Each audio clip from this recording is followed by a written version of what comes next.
days when you can't tell nobody what you've been going through. All that weight, all that pressure, and you've been suffering in silence. I hear you. Daily battles in my mind.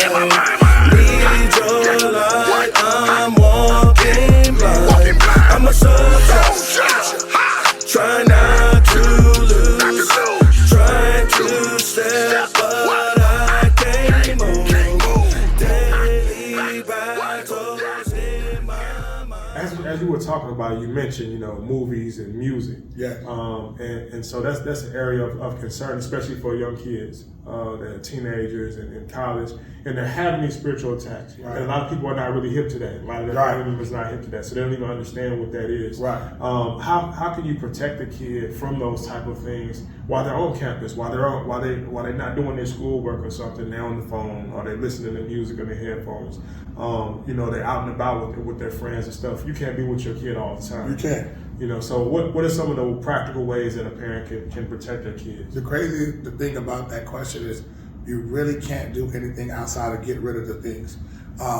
Whether it's pornography, whether it's the music, if it's in your house, you can declare, if it's in my house, you cannot play it in this house, so that it can become a sanctuary, that your house is holy. But if you are the one who allowing it to be played and listened to in your house, basically you giving the enemy access. So you can plead the blood, you can put oil on the wall, but you're giving that enemy access to the house.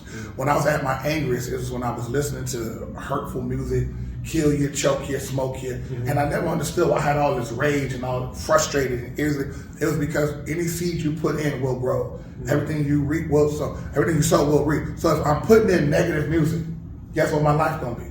Negative. So if I'm putting in hurtful music, guess what? I'm gonna hurt somebody or hurt myself. And so while I thought it was entertainment, and I loved a lot of the hip hop artists I grew up with, but a lot of it, man, was cancerous to me. It was contaminating the way I thought, the way I viewed women, the way I viewed myself. And so the thing that I had to do when I changed my life, and I had to get rid of all my pornography. And I'm like, God, I spent a lot of money on this. Let me give it to someone else. God, like, why would you share your problem? Right. Why would you hand the problem that I'm telling you to get rid of to somebody else? Right.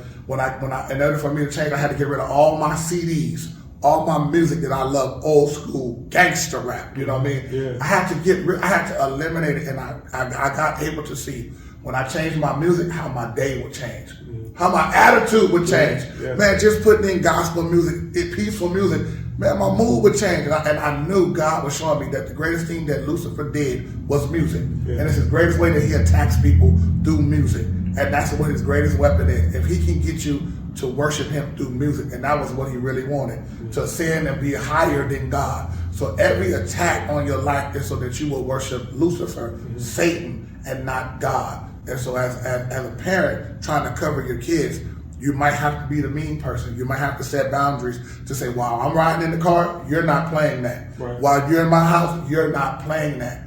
And when you make those established rules, they got earbuds and they got other stuff, they might sneak and do it. But when they hit that sanctuary, that house, every demon has no authority to come in that place, because they'll know this is the place where the Holy Spirit dwells. We play only God music in this house.